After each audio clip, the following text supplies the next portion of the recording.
Welcome back to my channel. ನಾನು ನಿಮ್ಮ ಶ್ವೇತಾ. ಎಲ್ಲರೂ ಹೇಗಿದ್ದೀರಾ ಸ್ನೇಹಿತರೆ? ಎಲ್ಲರೂ ಆರಾಮಾಗಿದ್ದೀರಾ ಅಂತ ಭಾವಿಸ್ತಾ ಇವತ್ತಿನ ಬ್ಲಾಗ್ನ ಶುರು ಮಾಡೋಣ. ಇವತ್ತು ಬಂದು ಭಾನುವಾರ. ರೀ ಕಿಟ್ಟು, ಟೈಮ್ ಎಷ್ಟು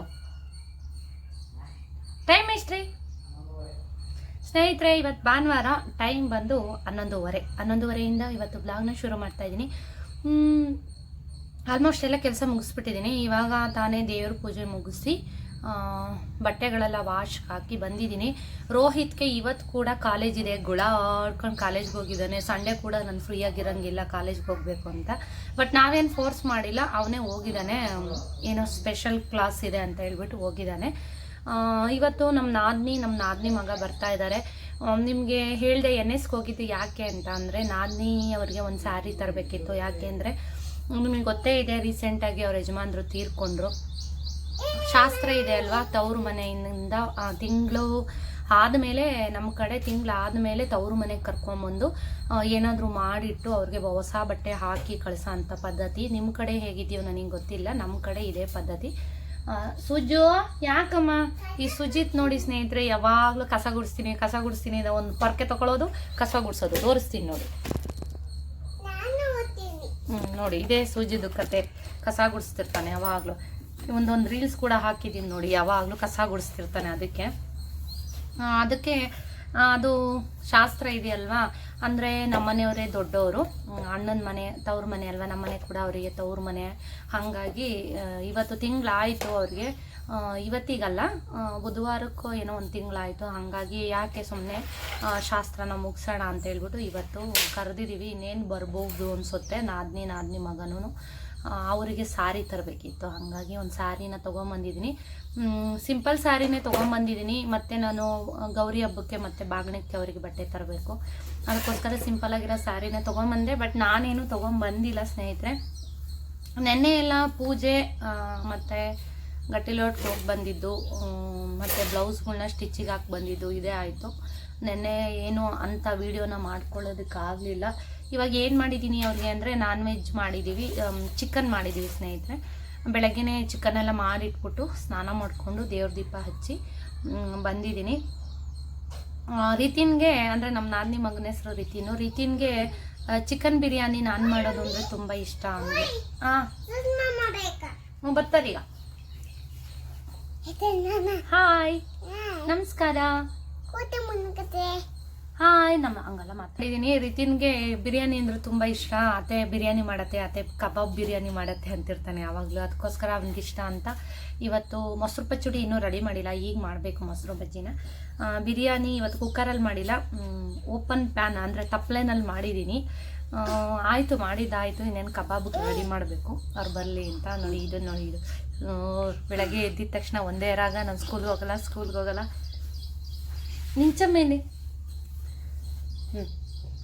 ಆಟ ಆಡೋಗು. ಇಲ್ಲ ಪಪ್ಪಿ. ಹೋಗು ಸ್ನೇಹಿತರೆ. ಇನ್ನೊಂದು ಇಂಪಾರ್ಟೆಂಟ್ ಕೆಲಸ ಇದೆ. ಏನು ಅಂತ ಅಂದರೆ, ಹುಂಡಿ ಹೊಡಿಬೇಕು ಅಂತ ಅಂದ್ಕೊಂಡಿದ್ದೀರಿ. ಅಂದರೆ 1 ವರ್ಷ ಆಯಿತು ದುಡ್ಡಿನ ಹುಂಡಿನ ಇಟ್ಟು 1 ವರ್ಷ ಆಯಿತು. ನಾಳೆ ಹೊಡೆಯೋಣ ಅಂದ್ಕೊಂಡೆ, 1ನೇ ತಾರೀಕು. ಬಟ್ ನಾಳೆ ನೋಡೋಣ ಟೈಮ್ ಆಗುತ್ತೋ ಇಲ್ವೋ, ಬೇರೆ ಏನೇನೋ ಪ್ಲ್ಯಾನ್ ಇದೆ. ಅದಕ್ಕೆ ಬನ್ನಿ ಇವಾಗ ಹುಂಡಿನ ಹೊಡೆಯೋಣ. ಎಷ್ಟು ದುಡ್ಡಿದೆ ಏನು ಅಂತ ಕೇಳಿಕೊಂಡು, ದೇವರಲ್ಲಿ ಜಾಸ್ತಿ ದುಡ್ಡಿರ್ಲಪ್ಪ ಅಂತ ಬೇಡ್ಕೊಂಡು ಹುಂಡಿ ಓಪನ್ ಮಾಡೋಣ. ಯಾಕೆಂದರೆ ಅದು ವರಮಹಾಲಕ್ಷ್ಮಿ ಹಬ್ಬಕ್ಕೆ ಅಂತ ಕೂಡಿಟ್ಟಿರೋ ಅಂಥ ಅಮೌಂಟು. ಎಷ್ಟಿರ್ಬೋದು ಅಂತ ಅಂದಾಜು ನೋಡೋಣ ಬನ್ನಿ ಇವಾಗ. ಸ್ನೇಹಿತರೆ, ನೀವೆಲ್ಲ ಹೇಗೆ ಶಾಪಿಂಗ್ ಎಲ್ಲ ಶುರು ಮಾಡಿದ್ದೀರಾ? ಹಬ್ಬಕ್ಕೆ ಏನೇನೆಲ್ಲ ಪ್ರಿಪ್ರೇಷನ್ ಮಾಡ್ಕೊತಿದ್ದೀರಾ ಏನು ಅಂತ ಎಲ್ಲ ಕಮೆಂಟ್ನಲ್ಲಿ ತಿಳಿಸಿ ಸ್ನೇಹಿತರೆ. ಇವು ಸುಜಿತ್ ನೋಡಿ, ರೋಹಿತ್ ಶೂಸ್ ಎಲ್ಲ ಎತ್ಕೊಂಬರೋದು, ಹಾಕ್ಕೊಳ್ಳೋದು, ಇದೇ ಕೆಲಸ ಇವನಿಗಿನ್ನೂ ಇವತ್ತು ನಿದ್ದೆ ಬಂದಿಲ್ಲ. ಅವ್ರ ಅತ್ತೆ ಬರ್ತಾರೆ ಅಂತ ಕಾಯ್ತಾ ಇದ್ದಾನೆ. ಇನ್ನೇನು ಕೆಲಸ ಇವತ್ತು ಏನಿಲ್ಲ. ಬನ್ನಿ ಹೋಗೋಣ ಒಳಗಡೆ. ಸ್ನೇಹಿತರೆ, ಇದು ಭಾನುವಾರದ ವಿಡಿಯೋ. ನಾನು ಮಂಡೇ ಮತ್ತೆ ನಾನು ತುಮಕೂರಿಗೆ ಹೋಗಬೇಕು ಮತ್ತು ಸಿಲ್ವರ್ ಎಲ್ಲ ಪರ್ಚೇಸ್ ಮಾಡಬೇಕು ಅಂತ ಹೇಳಿದ್ನಲ್ವ, ಅದನ್ನೆಲ್ಲ ತೊಗೊಬರೋ ಅಂತ ಪ್ಲ್ಯಾನ್ ಇದೆ. ಅದಕ್ಕೆ ಮನೆಯವರು ಮಂಡೇ ಹೋಗೋಣ ಅಂತ ಹೇಳಿದ್ದಾರೆ. ಹಾಗಾಗಿ ನಾನು ಇವತ್ತು ಸಂಡೇ ಅಲ್ವಾ, ನಾಳೆ ಇದನ್ನು ಮಾಡೋದಕ್ಕಾಗಲ್ಲ ಅಂತ ಹೇಳ್ಬಿಟ್ಟು ಇನ್ನೂ ನಮ್ಮ ನಾದಿನಿ ಅವ್ರು ಬಂದಿರಲಿಲ್ಲ. ಅವ್ರನ್ನೆಲ್ಲ ನಾನು ವಿಡಿಯೋದಲ್ಲಿ ನಾನೇನು ತೋರಿಸಿಲ್ಲ, ಯಾಕೆಂದರೆ ಅವ್ರಿಗೆಲ್ಲ ಇಷ್ಟ ಆಗೋದಿಲ್ಲ. ಅದಕ್ಕೋಸ್ಕರ ಈಗ ಅವ್ರು ಬರೋ ಅಷ್ಟರಲ್ಲಿ ಉಂಡಿ ಎಲ್ಲ ಹೊಡೆದ್ಬಿಡೋಣ, ಎಷ್ಟು ದುಡ್ಡಿದೆ ಅಂತ ನೋಡೋಣ.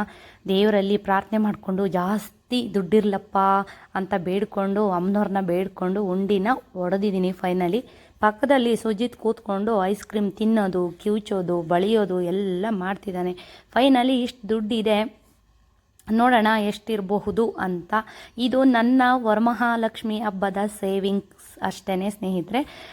ಫೈನಲಿ ಇದನ್ನೆಲ್ಲ ಜೋಡಿಸಿ ನಾನು ಕೌಂಟ್ ಮಾಡ್ಕೋತಾ ಇಲ್ಲ, ಒಂದು ಸಲ ಎಲ್ಲ ಜೋಡಿಸಿ ನಮ್ಮ ಮನೆಯವ್ರ ಕೈಲಿ ಕೊಡೋಣ ಎಣ್ಸೋದಕ್ಕೆ ಅಂತ ಅಲ್ಲೇ ಕೂತಿದ್ದಾರೆ ಅವರು. ಮನೆಯವರಲ್ಲಿ ಗೇಲಿ ಮಾಡ್ತಿದ್ದಾರೆ, ಅಬ್ಬಬ್ಬಬ್ಬಾ ಬ್ಯಾಂಕ್ ಓಪನ್ ಆಗ್ಬಿಡ್ತಲ್ಲಪ್ಪ ಅಂತ. ಅದಕ್ಕೆ ಅವ್ರ ಕೈಯಲ್ಲೇ ಕೊಡೋಣ, ಎಷ್ಟಿದೆ ಅಮೌಂಟು ನೋಡೋಣ ಅಂತ. ಆಲ್ಮೋಸ್ಟು 500 ಜಾಸ್ತಿ ಹಾಕಿದ್ದೀನಿ ಅನಿಸುತ್ತೆ. ಇದು ಎಲ್ಲ ಮನೆಯವ್ರು ಕೊಟ್ಟಿರೋದೇ, ಹಾಗೆ ಹೀಗೆ ಸೇವಿಂಗ್ಸ್ ಮಾಡಿ ಅದರೊಳಗೆ ಹಾಕಿರೋ ಅಂಥದ್ದು. ಆದರೆ ಏನು ಸ್ಪೆಷಲ್ಲು ಅಂದರೆ ಸುಜಿತ್ ಕೈಯಲ್ಲಿ ಪ್ರತಿ ತಿಂಗಳು ಅವನ ಕೈಯಲ್ಲೇ ಹಾಕಿಸ್ತಿದ್ದೆ. ಅವನಿಗೆ ಒಂಥರ ಉಂಡಿಗೆ ದುಡ್ಡು ಹಾಕೋದು ಅಂದರೆ ತುಂಬ ಇಷ್ಟ ಅವನಿಗೆ. ಅದಕ್ಕೋಸ್ಕರ ಅವನ ಕೈಯಲ್ಲೇ ಪ್ರತಿ ತಿಂಗಳು ಅವನ ಕೈಯಲ್ಲೇ ಅದಕ್ಕೆ ಹಾಕಿಸ್ತಾ ಇದ್ದೆ. ಪ್ರತಿ ತಿಂಗಳು ಅವನೇ ಸುಜಿತೆ ಹಾಕ್ತಾ ಇದ್ದಿದ್ದು. ಫೈನಲಿ ಈ ತಿಂಗಳು ನಾನು ಇದನ್ನು ಹೊಡೆದಿದ್ದೀನಿ. ಇನ್ನೂ ಒಂದು ಮಂತು ಬಾಕಿ ಇತ್ತು, ಬಟ್ ನನಗೆ ಶಾಪಿಂಗ್ಗೆ ಹೋಗೋದಕ್ಕೆಲ್ಲ ನನಗೆ ಟೈಮ್ ಸಾಕೋಗೋದಿಲ್ಲ ಅಂತ ಹೇಳಿಬಿಟ್ಟು ನಾನು ಇವಾಗಲೇ ಹೊಡೆದಿದ್ದೀನಿ.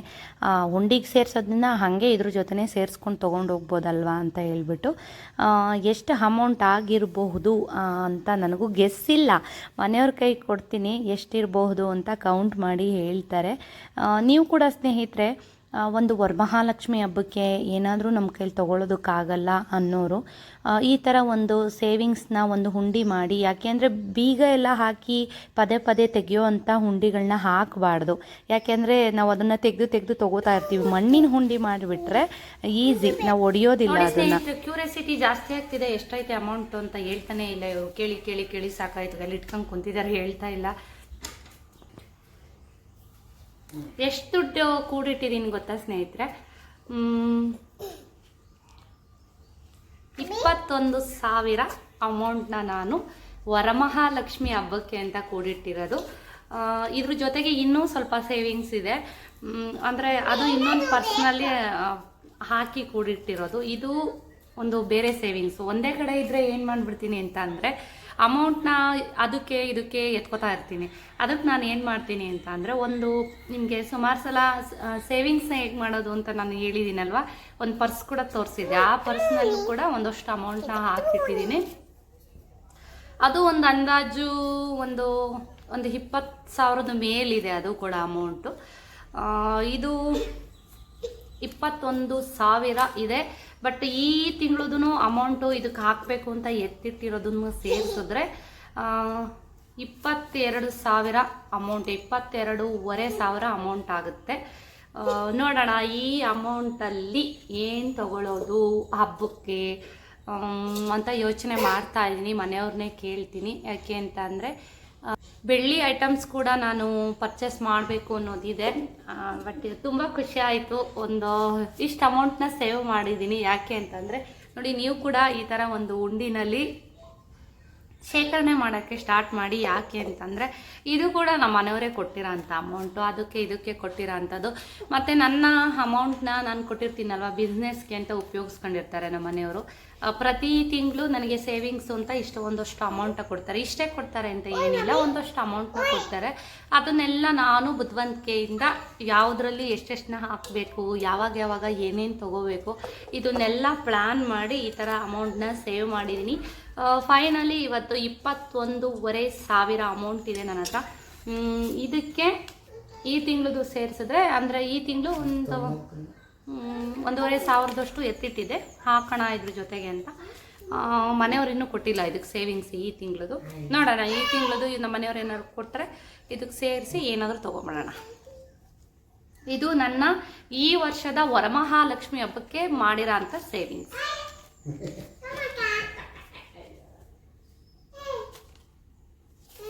ತುಂಬ ಖುಷಿ ಆಯಿತು. ಹಬ್ಬಕ್ಕೆ ಎಷ್ಟು ಸೇವಿಂಗ್ಸ್ ಮಾಡಿದ್ದೀನಿ ಅಂತ ತುಂಬಾ ಖುಷಿ ಆಯಿತು. ಪ್ರತಿ ತಿಂಗಳು ನನ್ನ ಅಮೌಂಟ್ ಜೊತೆಗೆ ಮನೆಯವ್ರು ಕೂಡ ಇದರಲ್ಲಿ ಸೇರಿಸ್ತಾ ಇರ್ತಾರೆ. ಈಗ ನಾನೇ ಒಂದಷ್ಟು ಅಮೌಂಟ್ ಇಟ್ಕೊಂಡಿರ್ತೀನಿ, ಏನಕ್ಕಾರೋ ಅವ್ರಿಗೆ ಬಿಸ್ನೆಸ್ಸಿಗೆ ಬೇಕಾಗುತ್ತೆ ಒಂದಷ್ಟು ಅಮೌಂಟ್ಸು. ಸಾಲ್ಟೇಜ್ ಇದ್ದಾಗ, ವ್ಯವಹಾರಕ್ಕೆ ಯಾರಾದರೂ ಬಂದಾಗ ಮನೆಯವ್ರ ಜೊತೆ ಸ್ವಲ್ಪ ಸಾಲ್ಟೇಜ್ ಇದೆ ಅಂದರೆ ನನ್ನ ಹತ್ರ ಈಸ್ಕೊತಾರೆ. ಮತ್ತು ನನಗೆ ಕೊಡಬೇಕಾದ್ರೆ ಅದಕ್ಕೆ 500, 1000 ಹಿಂಗೆಲ್ಲ ಸೇರಿಸಿ ಕೊಡ್ತಾರೆ. ಅದನ್ನೆಲ್ಲ ಈ ಉಂಡಿಗೆ ನಾನು ಸೇರಿಸ್ತೀನಿ. ಹಾಗಾಗಿ ಇಷ್ಟು ಅಮೌಂಟ್ ಆಗಿದೆ. ಬನ್ನಿ ಇವಾಗ ಬಿರಿಯಾನಿ ಎಲ್ಲ ಹೇಗೆ ಪ್ರಿಪೇರ್ ಮಾಡಿದ್ದೀನಿ ಅಂತ ತೋರಿಸ್ತೀನಿ. ನೋಡಿದ್ರಲ್ವಾ ಪುಟ್ಟದಾಗಿ ಹಬ್ಬ ಹರಿದಿನ ಅಂತ ಯಾವ ಥರ ಸೇವಿಂಗ್ಸ್ನ ಮಾಡಿದ್ದೀನಿ ನಾನು ಅಂತ ಹೇಳ್ಬಿಟ್ಟು ತುಂಬ ಅಂದರೆ ತುಂಬಾ ಖುಷಿ ಆಯಿತು. ಇದರಲ್ಲೂ ಏನೋ ಒಂದು ಪ್ಲ್ಯಾನ್ ಇದೆ. ನಾನು ಹೇಳ್ತಿದ್ನಲ್ಲ ಇಯರಿಂಗ್ಸ್ ಪರ್ಚೇಸ್ ಮಾಡಬೇಕು ಅಂತ, ನೋಡೋಣ ಆದರೆ ಹಬ್ಬಕ್ಕೆ ಒಂದು ಇಯರಿಂಗ್ಸ್ನ ತೊಗೊಬರೋಣ ಅಂತ ಅಂದ್ಕೊಂಡಿದ್ದೀನಿ. ತಗೊಂಡ್ರೆ ಖಂಡಿತ ಶೇರ್ ಮಾಡ್ತೀನಿ ಸ್ನೇಹಿತರೆ. ಇವಾಗ ಬಿರಿಯಾನಿ ಎಲ್ಲ ರೆಡಿಯಾಗಿದೆ. ಸಂಡೇ ಊಟಕ್ಕೆ ಅವ್ರಿಗೆ ನಮ್ಮ ನಾದಿನಿ ಅವರು ಬರ್ತಾರೆ. ಮತ್ತು ಕಬಾಬ್ ಎಲ್ಲ ನಮ್ಮ ಮನೆಯವರೇ ಮಾಡ್ತಾರೆ, ಎಲ್ಲ ರೆಡಿ ಮಾಡ್ಕೊಂಡಿದ್ದಾರೆ. ಇನ್ನೇನಿಲ್ಲ, ಇದ್ರ ಜೊತೆಗೆ ಮಂಗಳವಾರದ ಬ್ಲಾಗ್ ಆಗ್ತಾ ಇದ್ದೀನಿ, ಯಾಕೆಂದರೆ ಸೋಮವಾರ ನಾನು ಶಾಪಿಂಗ್ ಹೋಗಿದ್ದೆ. ಹಾಗಾಗಿ ಎಲ್ಲರೂ ಹೇಗಿದ್ದೀರಾ ಸ್ನೇಹಿತರೆ? ಎಲ್ಲರೂ ಆರಾಮಾಗಿದ್ದೀರಾ ಅಂತ ಭಾವಿಸ್ತಾ ಇವತ್ತಿನ ಬ್ಲಾಗ್ನ ಶುರು ಮಾಡೋಣ. ಇವತ್ತು ಬಂದು ಮಂಗಳವಾರ. ಜಸ್ಟ್ ಇವಾಗ ತಾನೇ ತಲೆಗೆ ಸ್ನಾನ ಮಾಡ್ಕೊಂಡು ಬಂದಿದ್ದೀನಿ. ಇನ್ನೂ ದೇವ ದೀಪ ಹಚ್ಚಿಲ್ಲ. ಟೈಮ್ ಬಂದು 10 ಗಂಟೆ. ಸುಜಿತ್ ಕಾಲೇಜ್ಗೆ ಹೋಗಿದ್ದಾನೆ, ಸುಜಿತ್ ಸ್ಕೂಲ್ಗೆ ಹೋಗಿದ್ದಾನೆ, ರೋಹಿತ್ ಕಾಲೇಜ್ಗೆ ಹೋಗಿದ್ದಾನೆ. ತಿಂಡಿ ಏನು ಮಾಡಿದ್ನಪ್ಪ ಅಂತಂದರೆ ರವಾ ರೊಟ್ಟಿ ಮತ್ತು ಬೆಂಡೆಕಾಯಿ ಪಲ್ಯ ಮಾಡಿದ್ದೆ. ಮನೆಯವರು ಬಿಟ್ಟು ಬಂದರು ಸುಜಿತ್ಗೆ. ಇವಾಗ ಸಾಂಬಾರು ಮಾಡಿಟ್ಬಿಟ್ಟು ಕಿಚನ್ ಎಲ್ಲ ಕ್ಲೀನ್ ಮಾಡಿ ತಲೆಗೆ ಸ್ನಾನ ಮಾಡ್ಕೊಂಡು ಬಂದಿದ್ದೀನಿ. ಇವಾಗ ದೇವ್ರ ದೀಪನ ಹಚ್ಚಬೇಕು, ದೇವ್ರ ಪೂಜೆ ಮಾಡಬೇಕು. ಇನ್ನೊಂದು ಏನು ಅಂತ ಅಂದರೆ ಇವಾಗ ಏನು ಇದು ರೇಷನ್ ಕಾರ್ಡ್ದು ಸ್ಕೀಮ್ ಬಿಟ್ಟಿದ್ದಾರೆ. ಯಾರಿಗಾರ ಹೆಲ್ಪ್ ಆಗ್ಬೋದು, ಅದಕ್ಕೋಸ್ಕರ ಈ ವಿಡಿಯೋನಲ್ಲಿ ತಿಳಿಸ್ತಾ ಇದ್ದೀನಿ. ರೇಷನ್ ಕಾರ್ಡು ಹೊಸದಾಗಿ ಯಾರಾದರೂ ಅಪ್ಲೈ ಮಾಡೋ ಹಾಗಿದ್ದರೆ ಖಂಡಿತ ಹೋಗಿ ಅಪ್ಲೈ ಮಾಡಿ. ಇವತ್ತಿಂದ ಅದು ಆನ್ಲೈನಲ್ಲಿ ಓಪನ್ ಆಗಿದೆ, ನೀವು ಅರ್ಜಿ ಸಲ್ಲಿಸೋದಕ್ಕೆ. ಖಂಡಿತ ಇವತ್ತಿಂದ ಯಾರಿಗೆಲ್ಲ ಕಾರ್ಡ್ ಇಲ್ಲ, ರೇಷನ್ ಕಾರ್ಡು, ಅದನ್ನು ಖಂಡಿತ ಹೋಗಿ ಅಪ್ಲೈ ಮಾಡ್ಬೋದು. ನಮ್ಮದು ಕೂಡ ರೇಷನ್ ಕಾರ್ಡು ಅದು ಅಂದರೆ ನಾವು ಇಟ್ಟಾಗಿಂದ ನಾವು ಮಾಡಿಸ್ದಾಗಿಂದ ಅದನ್ನು ನಾವು ಯೂಸೇ ಮಾಡ್ಕೊಂಡಿರಲಿಲ್ಲ. ಹಂಗಾಗಿ ಅದು ಕಾರ್ಡು ಹೋಗ್ಬಿಟ್ಟಿತ್ತು. ಮತ್ತು ಅದನ್ನು ರೆಡಿ ಮಾಡಿಸ್ಬೇಕು. ಇವತ್ತು ಮನೆಯವರು ಆಲ್ರೆಡಿ ಹೋಗಿದ್ದಾರೆ ರೆಡಿ ಮಾಡಿಸೋದಕ್ಕೆ. ಸ್ನೇಹಿತರೆ, ಯಾರಿಗಾದ್ರೂ ಹೆಲ್ಪ್ ಆಗ್ಬೋದು, ಖಂಡಿತ ಇವತ್ತಿಂದ ನೀವು ಅರ್ಜಿನ ಹಾಕ್ಬೋದು. ಹೋಗಿ ಯಾರಿಗೆಲ್ಲ ಕಾರ್ಡ್ ಇಲ್ಲ ಟ್ರೈ ಮಾಡಿ ಹಾಕಿ. ಇವಾಗ ಬನ್ನಿ ದೇವ್ರ ಪೂಜೆ ಮಾಡೋಣ. ಮತ್ತು ಇನ್ನೊಂದು, ನೆನ್ನೆ ಎಲ್ಲ ನಾನು ಏನಪ್ಪ ಅಂತಂದರೆ ಗೋಲ್ಡ್ದು ಒಂದು ಏನು ವಿಡಿಯೋನ ಹಾಕಿದ್ದೆ. ಸುಮಾರು ಜನ ಕೇಳ್ತಾ ಇದ್ದೀರಾ ಅದು ಅಡ್ರೆಸ್ ಎಲ್ಲಿ ಅಂತ. ಖಂಡಿತ ನೀವು ವಿಡಿಯೋನ ಅಲ್ಲಿ ಸ್ಕಿಪ್ ಮಾಡಿ ನೋಡಬೇಡಿ, ಯಾಕೆಂದರೆ ನಾನು ಅದರಲ್ಲಿ ಅಡ್ರೆಸ್ನ ನಾನು ಹೇಳಿರ್ತೀನಿ ಸ್ನೇಹಿತರೆ. ಅದರ ಈಗಲೂ ಕೂಡ ಒಂದ್ಸಲ ಹೇಳ್ಬಿಡ್ತೀನಿ. ಊರಿನಲ್ಲಿ MG ರೋಡ್ ಫಸ್ಟ್ ಕ್ರಾಸಲ್ಲಿ ಶ್ರೀದೇವಿ ನರ್ಸಿಂಗ್ ಹೋಮ್ ಇದೆಯಲ್ಲ, ಅದರ ಆಪೋಸಿಟೇ ಇದೆ ಶ್ರೀನಿವಾಸ ಜ್ಯುವೆಲರಿ ಶಾಪು. ಅಂದರೆ ನೀವು ಕೇಳ್ತಾ ಇದ್ದೀರಾ ವೇಸ್ಟೇಜ್ ಏನಿದೆ, ಆಮೇಲೆ ಮೇಕಿಂಗ್ ಚಾರ್ಜ್ ಏನಿದೆ ಅಂತ ಕೇಳ್ತಾ ಇದ್ದೀರಲ್ವಾ. ಏನು ಗೊತ್ತಾ, ಒಂದೊಂದು ಒಡವೆಗೆ ಒಂದೊಂದು ಥರ ವೇಸ್ಟೇಜ್ ಇರುತ್ತೆ.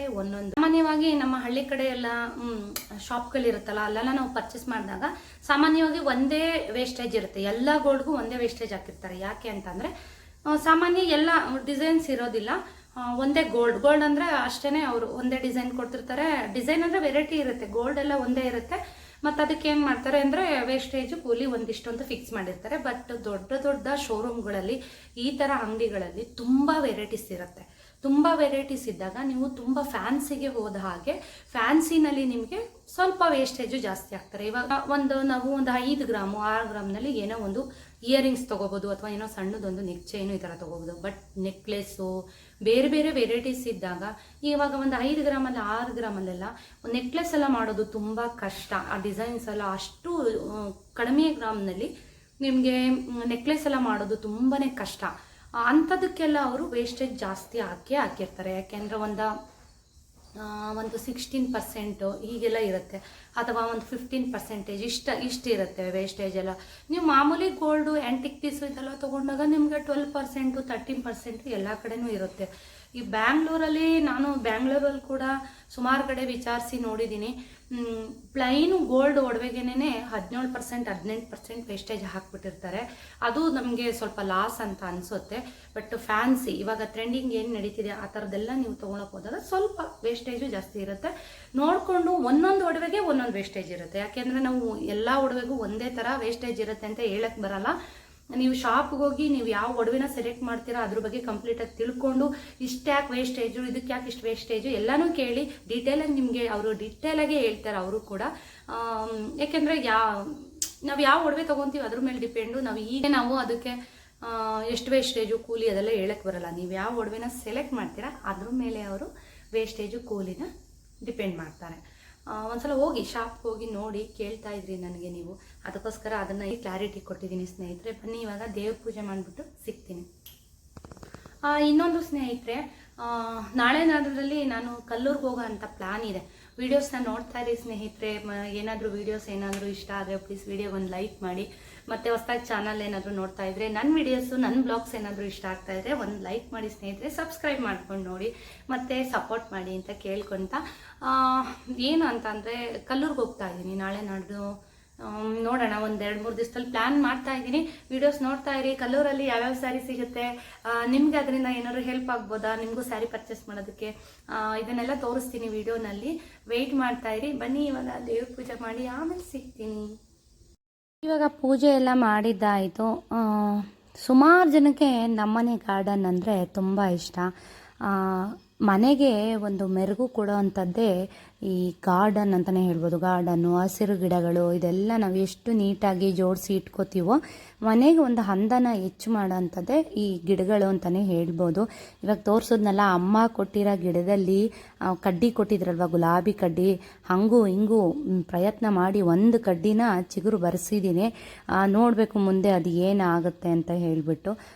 ಇವಾಗ ಒಂದು ಬೋನ್ಸಾಯಿ ಟ್ರೀ ಇಟ್ಟಿದ್ದೀನಲ್ವ, ಅದನ್ನೊಬ್ಬರು ಕೇಳ್ತಾ ಇದ್ರು ಇದ್ರ ಕಾಸ್ಟ್ ಎಷ್ಟು ಅಂತ ಹೇಳ್ಬಿಟ್ಟು. ಇದು 900 ಸಮಥಿಂಗ್ ಏನೋ ಕೊಟ್ಟಿದ್ದೀನಿ. 1000 ಒಳಗಡೆನೇ ಇದೆ. 950ನೋ 900 ಕೊಟ್ಟಿದ್ದೀನಿ. ಇದ್ರ ಮೇಲೆ ಸ್ವಲ್ಪ ಎಲ್ಲ ಧೂಳು ಕೂತಿದೆ. ಸ್ವಲ್ಪ ಸ್ಪ್ರೇ ಬಾಟ್ಲಲ್ಲಿ ಆಗಾಗೆ ಸ್ವಲ್ಪ ನೀರನ್ನ ಸ್ಪ್ರೇ ಮಾಡಬೇಕು, ಯಾಕೆಂದರೆ ಅದು ಹೊಸ ಚಿಗುರು ಬರೋದಕ್ಕೆ ಹೆಲ್ಪ್ ಆಗುತ್ತೆ. ನೋಡಿ, ಈ ಥರ ನಮ್ಮ ಒಂದು ಇರುವಷ್ಟು ಜಾಗದಲ್ಲಿ ನಾನು ಆದಷ್ಟು ಗಿಡಗಳನ್ನ ಹಾಕಿದ್ದೀನಿ. ತುಂಬ ಚೆನ್ನಾಗಿ ಕಾಣಿಸುತ್ತೆ. ಯಾರಿಗಿಷ್ಟ ಇಲ್ಲ ಹೇಳಿ ಸ್ನೇಹಿತರೆ, ಗಾರ್ಡನ್ನು, ಹಸಿರು ಗಿಡಗಳನ್ನ ನೋಡಿದಾಗ ಮನಸ್ಸಿಗೆ ಎಷ್ಟು ಖುಷಿ ಆಗುತ್ತೆ. ಗಾರ್ಡನ್ನ ಬೆಳೆಸೋದು ಇದೆಲ್ಲ ನೋಡೋದಕ್ಕೆ ಎಲ್ರಿಗೂ ಇಷ್ಟ ಆಗುತ್ತೆ. ಹಾಗೆಯೇ ನನ್ನ ವಿಡಿಯೋದಲ್ಲಿ ಸುಮಾರು ಜನ ನನ್ನ ಗಾರ್ಡನ್ನ ನೋಡೋಕ್ಕೆ ಇಷ್ಟಪಡ್ತಿರ್ತೀರ. ಅದಕ್ಕೋಸ್ಕರ ಕಮೆಂಟ್ಸ್ ಕೂಡ ಮಾಡ್ತಾ ಇರ್ತೀರ. ನೋಡಿ, ಈ ಮನಿ ಪ್ಲ್ಯಾಂಟ್ಸ್ ಎಷ್ಟು ಚೆನ್ನಾಗಿ ಬಂದಿದೆ ಅಂತ. ಇದನ್ನೇನು ನಾನು ಬಳ್ಳಿ ಥರ ಹಬ್ಬೋದಕ್ಕೆ ಬಿಟ್ಟಿಲ್ಲ. ಬಳ್ಳಿ ಬಂದಂಗೆ ನಾನು ಅದನ್ನು ಅಲ್ಲೆಲ್ಲೇ ಸುರುಳಿ ಸುತ್ತಬಿಡ್ತೀನಿ. ಇದ್ಯಾಕೋ ಇದು ಕಿಟಕಿನಲ್ಲಿ ಅಷ್ಟು ಬಿಸಿಲು ಬರ್ತಾ ಇಲ್ಲ. ಅದು ಯಾಕೋ ಅಷ್ಟು ಚೆನ್ನಾಗಿ ಬಂದಿಲ್ಲ. ಒಂದು ಸ್ವಲ್ಪ ಬಿಸಿಲಿಗೆ ಇಡಬೇಕು. ಇದು ನಮ್ಮನೇಲಿರುವಂತಹ ತುಳಸಿ ಗಿಡ, ಅಂದರೆ ತುಳಸಿ ಪಾಟ್. ಇದು ಸ್ಪೈಡರ್ ಪ್ಲ್ಯಾಂಟ್ಸ್ ಅಂತ ಹೇಳ್ತಾರೆ. ಈ ವಾಸ್ತು ಗಿಡಗಳಲ್ಲಿ ಇದು ಕೂಡ ಒಂದು. ಮನಿ ಪ್ಲ್ಯಾಂಟ್ಸು, ಸ್ಪೈಡರ್ ಪ್ಲ್ಯಾಂಟ್ಸು ಮತ್ತು ಜೇಡರ ಗಿಡ ಅಂತ ಏನು ಹೇಳ್ತಾರೆ, ಅದು ಮೇಂಟೆನೆನ್ಸ್ ತುಂಬ ಕಡಿಮೆ, ಆದರೆ ತುಂಬ ಚೆನ್ನಾಗಿ ಕಾಣಿಸುತ್ತೆ. ಒಂದು ಪಾಟಲ್ಲಿ ಹಾಕ್ಬಿಟ್ರಂತೂ, ನಾನು ಹ್ಯಾಂಗಿಂಗ್ ಪಾಟೆಲ್ಲ ಹಾಕಿದ್ದೀನಿ ನೋಡಿ, ತುಂಬ ಚೆನ್ನಾಗಿ ಕಾಣಿಸುತ್ತೆ. ಮತ್ತು ಅದಕ್ಕೇನು ಮೇಂಟೆನೆನ್ಸ್ ಏನೂ ಇಲ್ಲ, ಸ್ವಲ್ಪ ಜಸ್ಟ್ ನೀರನ್ನ ಹಾಕ್ಕೊಂಡು ಹೋಗೋದಷ್ಟೇ. ತುಂಬಾ ಚೆನ್ನಾಗಿ ಕಾಣಿಸುತ್ತೆ ಅದು ಬಿಟ್ಟರೆ ಈ ದುಂಡು ಮಲ್ಲಿಗೆ ಗಿಡ ಹೂವೆಲ್ಲ ಮರೆತು ಹೋಗಿದೆ. ಇದು ಕೂಡ ಅದರ ಒಂದು ಏನಿದೆ ಕೊಂಬೆಗಳೆಲ್ಲ ಅದನ್ನೆಲ್ಲ ಕಟ್ ಮಾಡಬೇಕು. ಇದರಲ್ಲಿ ನೋಡಿ ಎಷ್ಟು ಮೊಗ್ಗಳು ಬಂದಿದೆ ಅಂದರೆ, ಹೇಳಬೇಕು ಅಂದರೆ ದುಂಡು ಮಲ್ಲಿಗೆ ಗಿಡ ಮತ್ತು ಇದು ದಾಸವಾಳದ ಗಿಡ ಎರಡೂ ಒಣಗಿಬಿಟ್ಟಿತ್ತು. ಯಾಕೆ ಅಂದರೆ ತುಂಬ ಪ್ಲ್ಯಾಂಟ್ಸ್ನ ಇಟ್ಟಿದ್ರಿಂದ ನನಗೆ ಇದನ್ನು ಕೈಗೆ ಸಿಗ್ತಾ ಇರಲಿಲ್ಲ ಇದು ಮೇಂಟೆನೆನ್ಸ್ಗೋಸ್ಕರ. ಅದಕ್ಕೆ ಏನು ಮಾಡಿದೆ ಅಂತಂದರೆ, ಈ ದಾಸವಾಳದ ಹೂ ಬಿಡುವಂತಹ ಗಿಡಗಳು ಏನಿದೆ ಅದನ್ನೆಲ್ಲ ಸ್ವಲ್ಪ ಕಣ್ಣಿಗೆ ಕಾಣೋ ಥರ ಜೋಡಿಸ್ಕೊಂಡಿದ್ದೀನಿ. ಯಾಕೆ ಅಂತಂದರೆ ಕಾಂಪೌಂಡ್ ಒರೆಸಿದಂತಹ ನೀರು, ಇದನ್ನೆಲ್ಲ ಅಕ್ಕಿ ತೊಳೆದಿರೋ ನೀರು, ಇದನ್ನೆಲ್ಲ ಹಾಕ್ತಾ ಇರ್ತೀನಿ. ಮತ್ತು ಬೇಡದೇ ಇರೋಂತಹ ಗಿಡಗಳು ಬೆಳೆದಿರುತ್ತಲ್ವ, ಅದನ್ನೆಲ್ಲ ತೆಗಿಬೇಕು ನೀವು ಯಾವಾಗಲೂ ಅಷ್ಟೇ. ಬೇಡದೇ ಇರೋಂಥ ಗಿಡಗಳನ್ನ ಬೆಳೆಯೋದಕ್ಕೆ ಬಿಡಬಾರ್ದು. ಬಿಸಿಲು ಜಾಸ್ತಿ ಇದ್ದಾಗ ಈ ತೆಂಗಿನಕಾಯಿ ಸುಲಿದಿರ್ತೀವಲ್ವ, ಈ ನಾರುಗಳು ಏನಿರುತ್ತೆ ಅದನ್ನೆಲ್ಲ ನೀಟಾಗಿ ಬಿಡಿಸಿ ಪಿಂಚಿಂಗ್ ಮಾಡಬೇಕು. ಅಂದರೆ ಕಾಂಡಗಳಿಗೆ ತುಂಬ ಬಿಸಿಲು ತಾಗದಿರೋ ಥರ ಅದರಿಂದ ಮುಚ್ಚಿಬಿಟ್ರೆ ತುಂಬಾ ಸೇಫಾಗಿರುತ್ತೆ ಗಿಡಗಳು. ಬಿಸಿಲು ಸ್ವಲ್ಪ ಅವಾಯ್ಡ್ ಆಗುತ್ತೆ. ನೋಡಿ, ಇದು ಬಿಳಿ ದಾಸವಾಳ, ಇದು ಕೂಡ ಪಾಟಲ್ಲಿ ತುಂಬ ಚೆನ್ನಾಗಿ ಬಂದಿದೆ. ಇವತ್ತು ಬೆಳಗ್ಗೆ ಹೂವೆಲ್ಲ ಬಿಡಿಸ್ಬಿಟ್ಟಿದ್ದೀನಿ ನಾನು.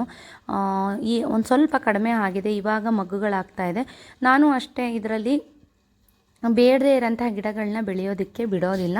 ಮತ್ತು ಒಂದೆಲಗ ಸೊಪ್ಪು ಕೂಡ ನಾನು ಪಾಟಲ್ಲಿ ಹಾಕ್ಕೊಂಡಿದ್ದೀನಿ. ಅದು ಏನಕ್ಕೆ ಯೂಸ್ ಮಾಡ್ತೀನಿ ಅಂತ ಅಂದರೆ ಚಟ್ನಿ ಮತ್ತು ಈ ಹೇರ್ ಆಯಿಲ್ ಮನೆಯಲ್ಲಿ ಏನು ಪ್ರಿಪೇರ್ ಮಾಡ್ಕೊತೀವಿ ಅದಕ್ಕೆ ಸ್ವಲ್ಪ ನಾನು ಹಾಕ್ಕೋತೀನಿ ಒಂದೆಲಗ ಸೊಪ್ಪನ್ನು. ಅದನ್ನು ಎಲ್ಲಿ ತೊಗೊಂಬಂದಿದ್ದೆ ಅಂದರೆ ನಮ್ಮ ತಾತ ಅಜ್ಜಿ ಊರಿಂದ ನಾನು ತೊಗೊಂಬಂದಿದ್ದೆ. ನಮ್ಮ ತಾತ ಅಜ್ಜಿ ಊರಿರೋದು ತುರುವೇಕೆರೆ ಹತ್ರ ಒಂದು ಹಳ್ಳಿ ಇರೋದು, ಅಲ್ಲಿ ನಾನು ತೊಗೊಂಬಂದಿದ್ದೆ.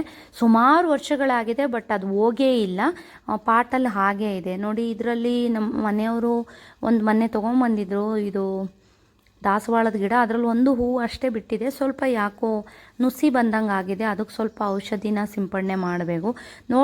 ಈರುಳ್ಳಿ ಸಿಪ್ಪೆ ಇದನ್ನೆಲ್ಲ ಹೆಂಗೆ ಹಾಕಿದ್ದೀನಿ ನೋಡಿ, ಕಿಚನ್ ವೇಸ್ಟು ಇದೆಲ್ಲ ಹಾಕ್ತಾಯಿದ್ದೀನಿ.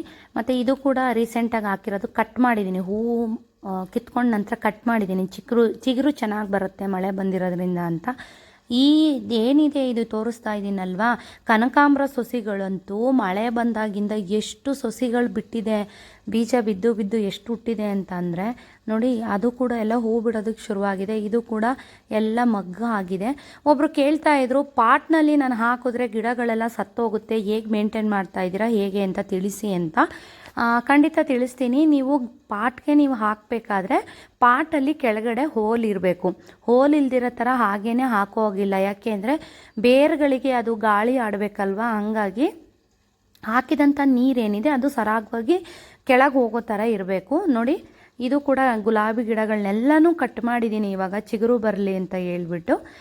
ಇರುವ ತುಳಸಿ ಗಿಡನೂ ಕೂಡ ಕಿತ್ತು ಹಾಕಬೇಕು. ಅಲ್ಲಿ ಚಿಗುರು ಬಂದಿದೆಯಲ್ವ, ಅದು ಸ್ವಲ್ಪ ದೊಡ್ಡದಾದಮೇಲೆ ಅಲ್ಲಿಗೆ ಹಾಕೋಣ ಆ ಪ್ಲೇಸ್ಗೆ ಅಂತ ಹೇಳ್ಬಿಟ್ಟು ಅದು ಹಾಗೆ ಬಿಟ್ಕೊಂಡಿದ್ದೀನಿ.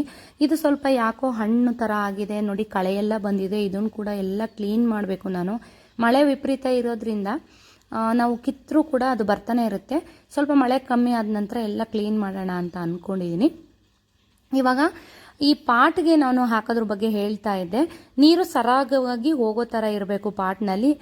ನೀವು ಮಣ್ಣು ಸ್ವಲ್ಪ ಹಾಕಿದ್ರೆ ಕೋಕೋ ಪೌಡ್ರನ್ನ ಜಾಸ್ತಿ ಹಾಕಬೇಕು.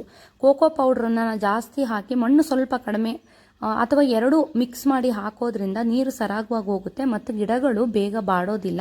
ನೀರಿನ ಅಂಶನ ಹಿಡಿದಿಟ್ಕೊಂಡಿರುತ್ತೆ, ತುಂಬ ಚೆನ್ನಾಗಿ ಗಿಡಗಳು ಆಗುತ್ತೆ. ಮತ್ತು ತಿಂಗಳಿಗೆ ಒಂದು ಬಾರಿ ಟೀ ಪೌಡ್ರ್ ಏನಿದೆ ಅಥವಾ ಮನೆಯಲ್ಲಿ ಟೀ ಮಾಡಿರ್ತೀರಲ್ವ, ಅದನ್ನು ನೀಟಾಗಿ ತೊಳೆದು ಅದನ್ನು ಕೂಡ ಹಾಕ್ಬೋದು. ಅಥವಾ ಫ್ರೆಶ್ ಆಗಿರುವಂತಹ ಟೀ ಪೌಡ್ರನ್ನ ನಾನೇನು ಮಾಡ್ತೀನಿ, ಎಲ್ಲ ಪಾಟ್ಗಳಿಗೂ ಒಂದೊಂದು ಸ್ಪೂನು ತಿಂಗಳಿಗೆ ಒಂದು ಸಲ ಹಾಕ್ತೀನಿ. ಜೊತೆಗೆ ಕುರಿ ಗೊಬ್ಬರ ಏನು ತೋಟದಲ್ಲಿ ನಮಗೆ ಸಿಗುತ್ತೆ ಅದನ್ನು ಜೊತೆಗೆ ಹಾಕ್ತೀನಿ. ನೋಡಿ ಈ ಕಡೆಯಿಂದ ಹೇಗೆ ಕಾಣಿಸ್ತಾ ಇದೆ ಗಾರ್ಡನ್ ಅಂತ.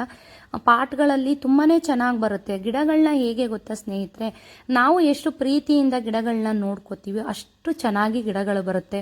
ನಾವು ಎಷ್ಟು ಆರೈಕೆ ಮಾಡ್ತೀವಿ ಅಷ್ಟು ಚೆನ್ನಾಗಿ ಗಿಡಗಳು ಬರುತ್ತೆ.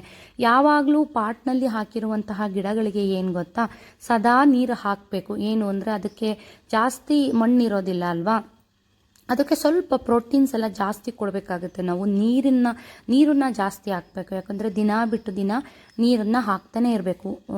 ಗಿಡಗಳನ್ನ ತುಂಬ ಒಣಗಿಸಿ ನೀರು ಹಾಕೋದು ಹೀಗೆಲ್ಲ ಮಾಡಿದ್ರೆ ಗಿಡಗಳು ಸತ್ತು ಹೋಗುತ್ತೆ. ನೋಡಿ ಇದನ್ನೇನು ತೋರಿಸ್ತಾ ಇದ್ದೀನಿ, ಇದು ಕೂಡ ನಾನು ಚೇಂಜ್ ಮಾಡಬೇಕು.